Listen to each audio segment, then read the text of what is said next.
duhet të bëj një pyetje, ka patur një reakcion, njerëzit në Shqipëri, edhe ata që mbrojnë qeverisjen, edhe ata që janë kundër, e kuptojnë që ka një ekuacioni i zonjës Marta Kos, ka një gabim serioz aty.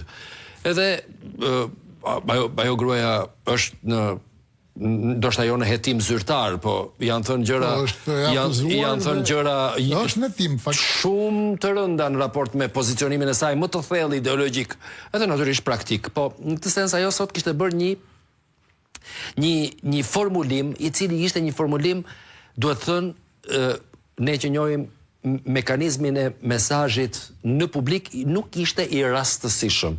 Ajo tha që në një kuptim, po e perifrazoj jo domosdoshmërisht fjalë për fjalë, ajo tha që shoqëria shqiptare do të duhet të kishte reaguar kundër korrupsionit dhe nuk reagon. Pra, në një kuptim, shoqëria shqiptare ka thënë, trash ka thënë, është korrupsioni. Në një sens është që është një shoqëri e korruptuar, mund të nxjerrë tek konkluzion.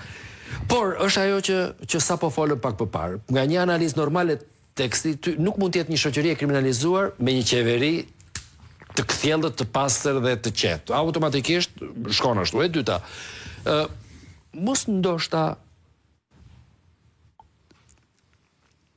një lloj tundje të shoqërisë shqiptare në mos për të qenit një shoqëri e korruptuar dhe kriminalizuar në mënyrë normale dhe të zakonshme, një shoqëri e cila praktikisht ka një problem të madh sot në mos me kuptimin me fuqinë reaguese. Se kjo është e dallueshme tash. Dhe ti ose reagon se je i trash, ose reagon se je i mundur, ose reagon se ke menduar që nuk ja del, ose reagon se je i korruptuar. Domethënë në mënyrë pak paradoksale të dyja këto janë të vërteta. Këto që sapo the ti.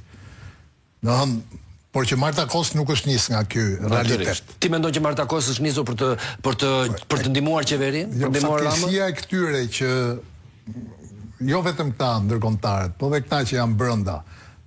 Fatkeqësia e tyre është që duhet mbrojnë Ramën sot, në këtë situatë, në këtë moment, në këtë kushte. Ajo është primare për ta. Absolutisht, sepse paguhen për atë punë. Këta paguhen. Dhe është shumë e vështirë ta mbrosh Ramën. Do të bëhesh qesharak, o do bëhesh karagjoz, do diskreditohesh me një mënyrë apo me një tjetër. Kur je i detyruar ta mbrosh dikë që nuk mbrohet më.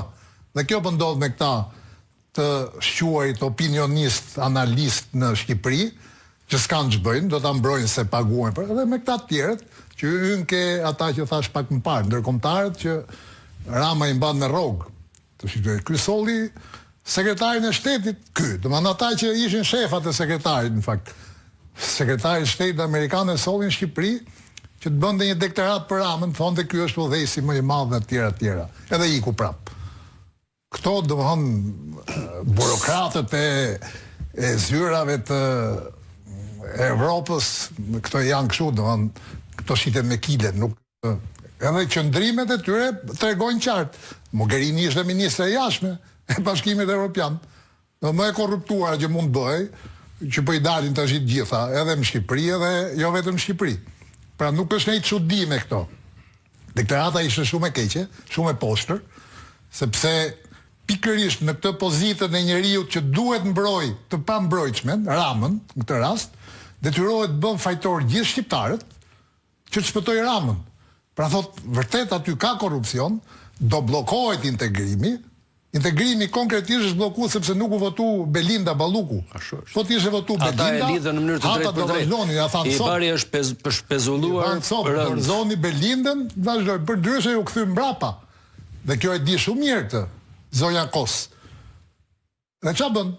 Për të shpëtuar Ramën ose për ta relativizuar të keqen, thot Rama është kryeministri i atyre i shqiptarëve që korrupsionin e kanë kulturë, e kanë traditë, këta janë korruptuar gjithë. Bile Rama është ai që po përpiqet i shkreti, po lufton korrupsionin derisa të arrijë që këtë shoqëri të korruptuar ta kthejë në rrugën e drejtë. Kjo ishte deklarata e saj sot.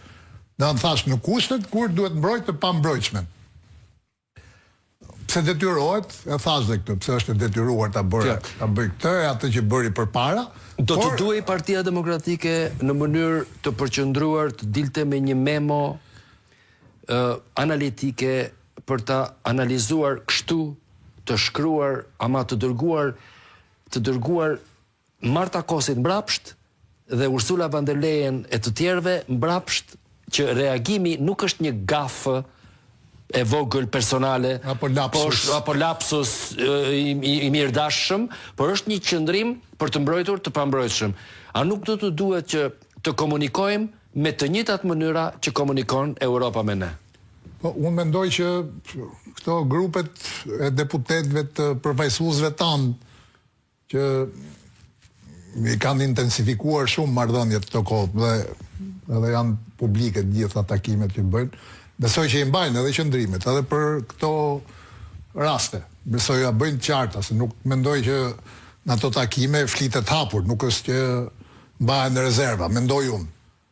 Kështu që edhe për këtë zonjën, po unë po ju them, nuk është vlera e saj është e pa dhe nuk ka vlerë qëndrimi i saj. Ajo i vlen Ramës vetëm për opinion këtu, sepse në fund fare janë shtetet që vendosin, nuk vendos burokracia as administrata e BE-s. Janë shtetet që marrin vendimet e tyre dhe shtetet Gjermania e pare i ka ka mbyllur rrugën përfundimisht për fatkeq shqiptarëve për shkak të Ramës.